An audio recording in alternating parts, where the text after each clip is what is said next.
l'avez vu dans la vignette, aujourd'hui on va faire un outil quand même pratique, oui, parce que la dernière fois que j'ai fait une vidéo ici, c'était pour faire l'explication de comment le béton durcit, etc. Je me suis rendu compte que ma mémoire, des fois, pouvait un peu me jouer des tours. Du coup, vous avez vu, hein, j'étais obligé de regarder mes notes, en fait, c'est ça le problème. Effectivement, j'étais obligé de regarder mes notes parce que je me souvenais plus ce qu'il y avait écrit. Je me suis dit que si j'avais un prompteur, ça aurait été vachement pratique parce que c'est naturel, en tout cas, ça fait naturel, quoi. Et ce prompteur, je me suis rendu compte que c'était pas grand chose à faire. Donc aujourd'hui, je vais vous montrer comment, à partir d'une tablette que vous pouvez avoir chez vous, on peut fabriquer très simplement avec des morceaux de récup un prompteur. Donc aujourd'hui, un petit do it yourself, vous allez voir quelque chose de fait maison, simple, mais toujours fait avec passion. Oui, j'aime bien mon slogan, donc je vais le placer à chaque fois pour que vous puissiez découvrir ma chaîne. Oui, c'est comme ça, on se refait pas. J'ai envie que vous soyez des millions. Puisque j'en suis là, je n'oublie pas de vous demander de vous abonner, de liker, de mettre un commentaire, de partager cette vidéo. Donc vraiment, je compte sur vous.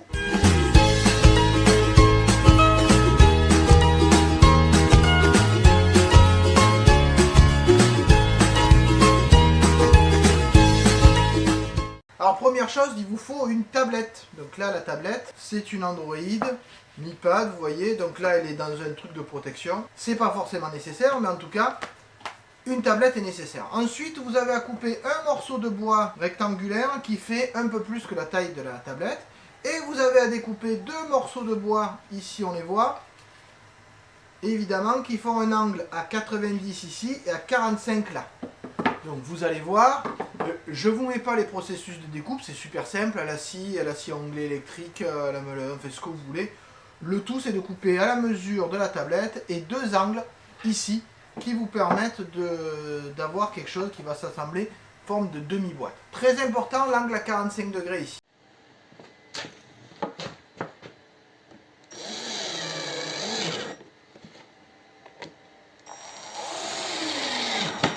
Alors vous avez compris, ce qui est important, c'est de les assembler. Moi j'ai pris de l'OSB, on peut prendre n'importe quoi. Oui, comme vous le voyez, faut sous-coucher l'intérieur de ma demi-boîte en noir. C'est important. Et après, je vais découper un plexi pour le mettre ici, pour pouvoir refléter l'image. Ben, ça, je vous le montre après. D'abord, je fais mes deux sous-couches parce que je veux quelque chose de bien noir. Et une fois que ces deux couches seront sèches, je pourrai fixer mon plexiglas dessus. Oui, un plexiglas, alors attention, le plus fin possible. Je vous explique pourquoi juste après.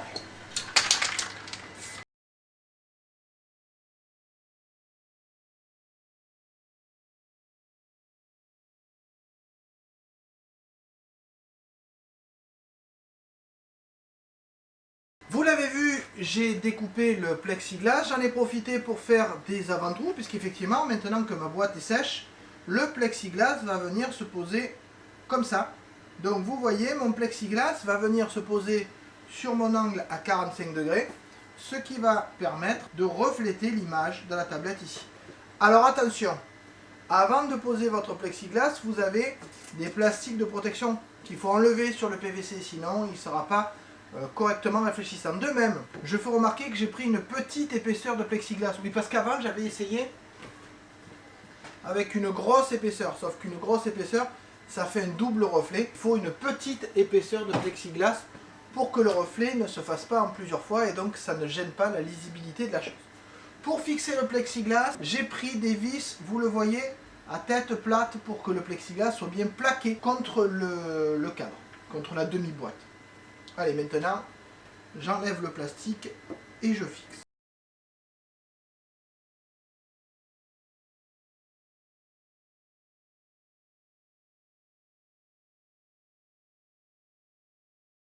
Et voilà, ma boîte est terminée. Maintenant, je n'aurai plus qu'à utiliser ma tablette si je veux m'en servir de prompteur. Je vous montre ça tout de suite après. Petit détail, j'ai oublié de parler. Il faut penser à faire un système de fixation pour pouvoir mettre le prompteur devant votre appareil photo ou votre caméra. Ah, j'ai déjà une rayure. Ne pas la toucher avec les mains, ne pas rayer le plexiglas. Bon, sinon je démonte, j'en fais un autre. Et là, vous vous dites que vous ne voyez aucun changement. Effectivement, je suis toujours devant mon tableau, rien n'a changé, mais en fait, il y a une petite différence que je dois vous montrer en passant sur l'autre caméra. Oui, effectivement, le prompteur est en route, vous voyez que du texte défile, texte qui s'affiche sur la tablette en dessous et qui, par réflexion, va pouvoir s'afficher sur le plexiglas. Mais alors, me direz-vous, comment ça se fait qu'on ne le voit pas? Simplement parce que la mise au point de l'appareil ne permet pas de distinguer ce reflet qui est très proche, et c'est toute la magie de la chose. On voit le texte, on peut le lire sans que le spectateur puisse se douter qu'il y a un texte qui défile. C'est magique et cela permet d'avoir à éviter d'improviser. Quoique moi j'aime bien improviser mon texte, donc honnêtement j'en aurais besoin uniquement quand il y aura des choses un peu complexes, des formules ou des textes à savoir comme de la poésie par exemple, des choses comme ça. Mais essayons de voir quel logiciel j'utilise et comment faire. Nous allons donc passer maintenant sur la tablette. Oui, alors, je peux aussi dire du texte sans avoir besoin du prompteur, hein, la preuve, quoique là, vous n'êtes pas sûr, mais je vous assure que là, il n'y a pas de prompteur. Et de près, ça marche aussi. Passons donc sur la tablette. Donc, je passe maintenant sur l'écran de la tablette, et je vous montre que j'utilise Elegant Téléprompteur. Donc, vous voyez qu'ici, bon, bien évidemment, vous avez de la pub, c'est un logiciel gratuit. Vous avez du texte, vous pouvez créer un texte, soit l'importer, un texte que vous avez déjà, soit créer un nouveau texte. Là, vous l'appelez le nom que vous voulez et il suffit ensuite de taper le texte que vous voulez absolument taper. Alors, comme on est sur Android, il y a une façon plus simple. On met en route, par exemple, la reconnaissance vocale. Grâce à la reconnaissance vocale, je vais pouvoir ajouter du texte dans ce que je veux dire sans trop avoir de difficultés. C'est juste pour aller à la ligne et changer d'idée que je vais devoir passer en mode manuel. Vous le voyez, c'est un outil très efficace à partir du moment où on prend le temps de bien dicter et que l'on articule correctement. Je sauvegarde ici mon fichier et quand je veux le voir, je clique dessus, une publicité bien évidemment, et vous avez un écran noir qui s'affiche. Oui, c'est important que l'écran soit noir puisque c'est lui qui va éviter les reflets. Et quand vous appuyez sur lecture, vous voyez votre texte qui apparaît, qui peut apparaître plus ou moins bas, plus ou moins vite, plus ou moins gros.